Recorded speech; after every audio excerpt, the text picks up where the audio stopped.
दोस्तों, क्या आप जानते हैं कि श्री कृष्ण जन्माष्टमी के दिन आधी रात को 12 बजे डंठल वाला खीरा क्यों काटा जाता है और रात को 12 बजे ही श्री कृष्ण का जन्म क्यों हुआ था। कृष्ण जन्म का खीरे से क्या संबंध है और खीरे से भगवान श्री कृष्ण का जन्म कैसे करवाया जाता है। दोस्तों, आज इस वीडियो में हम इसी विषय में जानेंगे। इस जानकारी के लिए वीडियो में हमारे साथ अंत तक बने रहिएगा, जिससे कि आपको सही और सटीक जानकारी प्राप्त हो पाए। नमस्कार दोस्तों, राधे राधे। आपके हमारे चैनल ज्ञान शास्त्र में आप सभी का स्वागत है। हिंदू धर्म में श्री कृष्ण जन्माष्टमी का त्यौहार बहुत ही धूमधाम से मनाया जाता है। श्री कृष्ण जन्माष्टमी का हमारे धर्म में बहुत ही महत्व है। इस साल 2025 में जन्माष्टमी 16 अगस्त को मनाई जा रही है। दोस्तों, श्री कृष्ण का जन्म रोहिणी नक्षत्र में मध्य रात्रि में होने की वजह से श्री कृष्ण जन्माष्टमी की पूजा भी रात को 12 बजे होती है। इस दिन श्री कृष्ण के भक्त पूजा और व्रत रखकर अपने भगवान को प्रसन्न करने की कोशिश करते हैं। श्री कृष्ण जन्माष्टमी के दिन एक चीज बेहद ही खास होती है और वो है रात को 12 बजे खीरा काटना। क्या आप जानते हैं कि श्री कृष्ण जन्माष्टमी के दिन आधी रात को डंठल वाला खीरा हम क्यों काटते हैं? कृष्ण जन्म का खीरे से क्या संबंध है और खीरे से भगवान श्री कृष्ण का जन्म कैसे करवाया जाता है? चलिए हम इन सवालों के जवाब जानते हैं, लेकिन उनको जानने से पहले आपसे एक छोटी सी रिक्वेस्ट है कि अगर अभी तक आपने वीडियो को लाइक नहीं किया है तो कृपया वीडियो को लाइक कर दें और ज़्यादा से ज़्यादा शेयर करें, जिससे कि ये जानकारी अधिकतर लोगों तक पहुंच पाए। और हाँ, अगर चैनल पे पहली बार आए हैं तो कृपया चैनल को सब्सक्राइब कर दें और बेल आइकन दबाना ना भूलें, जिससे कि मेरी वीडियो सबसे पहले आप तक पहुंच सके। दोस्तों, जन्माष्टमी की पूजा में खीरे का बहुत खास महत्व होता है।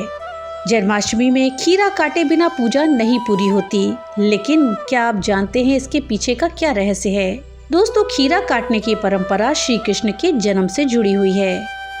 दोस्तों, जिस तरह बच्चे के जन्म के समय उसकी गर्भनाल काटी जाती है, उसी तरह जन्माष्टमी की रात को खीरे का तना काटा जाता है।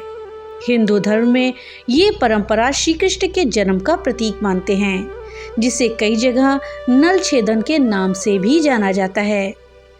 अक्सर लोग कई बार इस सवाल का जवाब नहीं दे पाते कि श्री कृष्ण जन्म के दौरान डंठल वाला खीरा ही क्यों काटा जाता है। दोस्तों, जिस तरह बच्चे के जन्म के समय उसकी गर्भनाल को मां के गर्भ से काटकर अलग किया जाता है, ठीक उसी तरह से हिंदू मान्यताओं के अनुसार डंठल वाले खीरे को भगवान श्री कृष्ण का गर्भनाल मानते हैं और खीरे के डंठल को खीरे से काट करके अलग कर देते हैं, जिसे श्री कृष्ण को मां देवकी से अलग करने की रस्म के तौर पे माना जाता है। इस खीरे के डंठल को काटने की रस्म को नाल छेदन के नाम से जानते हैं, जो कि रात के 12 बजे करी जाती है। खीरे का नाल छेदन करने के बाद श्री कृष्ण की आरती होती है, जिसके बाद खीरे को भगवान श्री कृष्ण को अर्पित करा जाता है।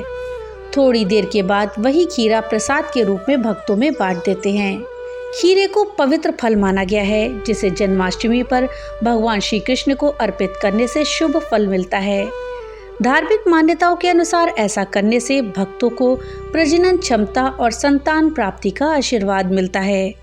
इतना ही नहीं, जन्माष्टमी पर प्रसाद के रूप में खीरा खाने से संतान प्राप्ति की कामना करने वाले दंपतियों को संतान प्राप्ति का आशीर्वाद भी मिलता है। गर्भवती महिलाओं के लिए खीरा सौभाग्य और ईश्वर की सुरक्षा का प्रतीक माना जाता है। तो दोस्तों, इसीलिए हम जन्माष्टमी की रात को 12 बजे खीरे की डंठल को काट करके अलग करते हैं। दोस्तों, भगवान श्री कृष्ण के जन्म को लेकर के कई सारी पौराणिक कथाएं भी प्रचलित हैं। ये एक ऐसा समय है जिसे जन्माष्टमी के रूप में बड़े ही उत्साह के साथ हर साल आधी रात को मनाया जाता है। भगवान श्री कृष्ण का जन्म आधी रात में 12 बजे हुआ था, लेकिन आखिर क्यों रात को 12 बजे ही श्री कृष्ण का जन्म क्यों हुआ? ये प्रश्न आमतौर पर लोगों के मन में उठता है। भगवान कृष्ण का जन्म मथुरा में कंस यानी उनके मामा की जेल में हुआ था। उनकी माता देवकी और पिता वासुदेव थे। ये एक असाधारण परिस्थिति थी, क्योंकि कंस ने देवकी के 8वें पुत्र के द्वारा अपनी मृत्यु की भविष्यवाणी सुनी थी और इसी डर से उसने देवकी और वसुदेव को जेल में डाल रखा था।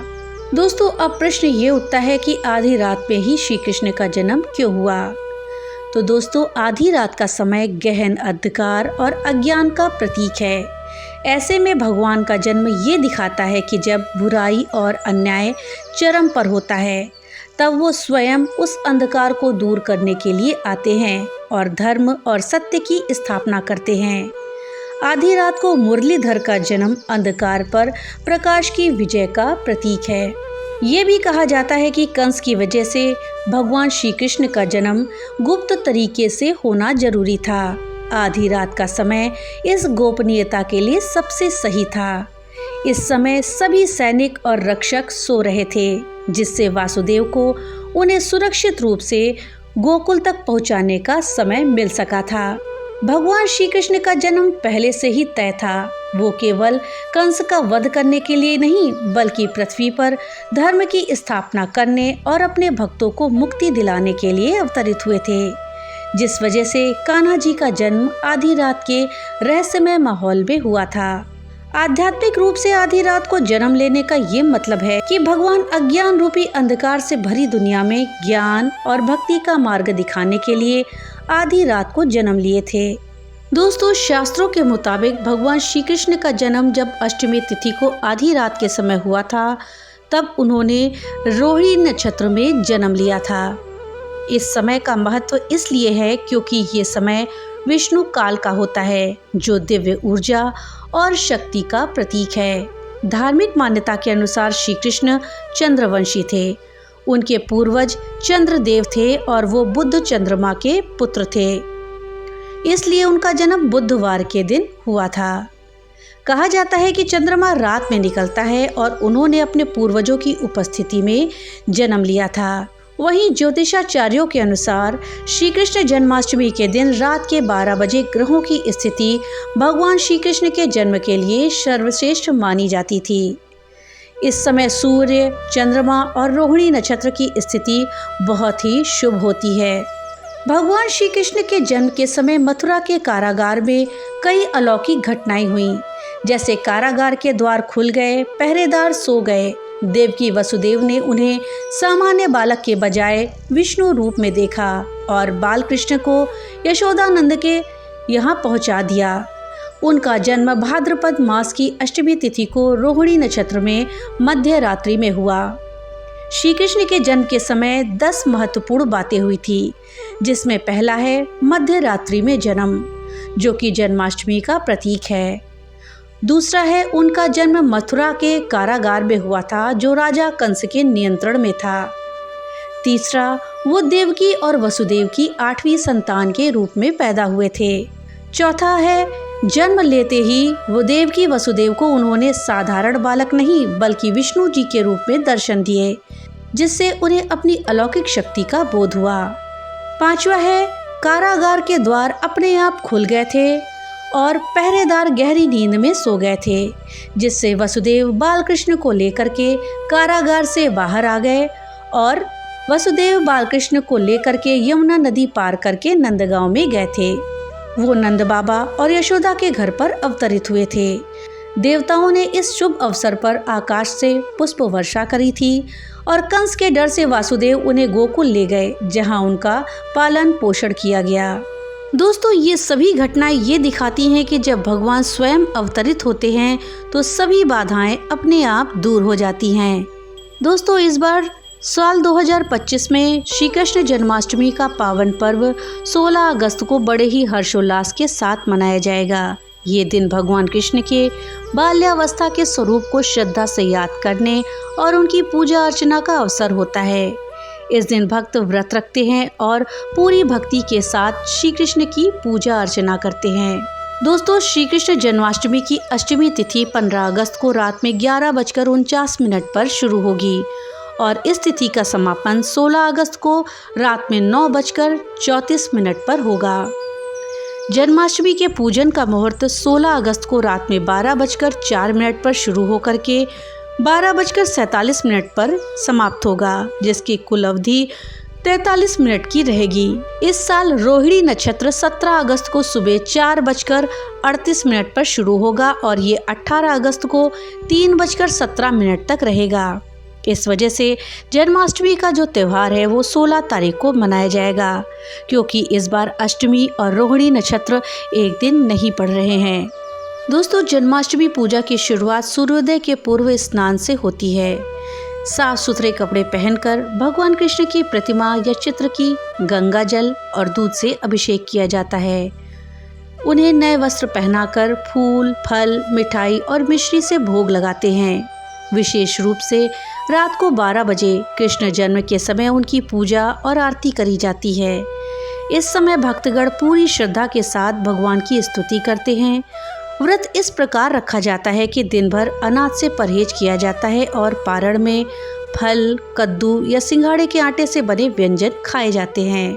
जन्माष्टमी न केवल भगवान श्री कृष्ण के जन्म की खुशियों को दर्शाता है, बल्कि जीवन में धर्म, नैतिकता और प्रेम के उच्च आदर्शों की भी प्रेरणा देता है। देश भर में इस पर्व को बड़े ही उत्साह और उमंग से मनाया जाता है, जिसमें झांकियों, भजन, कीर्तन और रासलीला की प्रस्तुतियां शामिल होती हैं। दोस्तों, पौराणिक कथा के अनुसार मथुरा के अत्याचारी राजा कंस को भविष्यवाणी सुनकर डर लग गया था कि देवकी का 8वां पुत्र उसे मारेगा। इसलिए उन्होंने देवकी और उनके पति वसुदेव को जेल में बंद कर दिया और पहले 7 बच्चों को मार डाला। जब 8वें पुत्र का जन्म होने वाला था, उस रात बिजली चमकी, ताले अपने आप खुल गए और भगवान कृष्ण का जन्म हुआ। वासुदेव ने श्री कृष्ण को सुरक्षित गोकुल में नंद माता पिता के यहाँ पहुँचा दिया, जबकि अपनी बेटी को कंस के हवाले कर दिया। बाद में भगवान कृष्ण ने कंस का वध कर डाला और अधर्म का अंत किया। तो दोस्तों, ये थी जानकारी कि रात को 12 बजे ही श्री कृष्ण का जन्म क्यों हुआ और जन्माष्टमी के अवसर पर आधी रात को खीरा क्यों काटा जाता है। जानकारी आपको कैसी लगी हमें कमेंट बॉक्स में लिख करके जरूर बताइएगा। तो मिलते हैं अगली नई वीडियो के साथ, तब तक के लिए राधे राधे।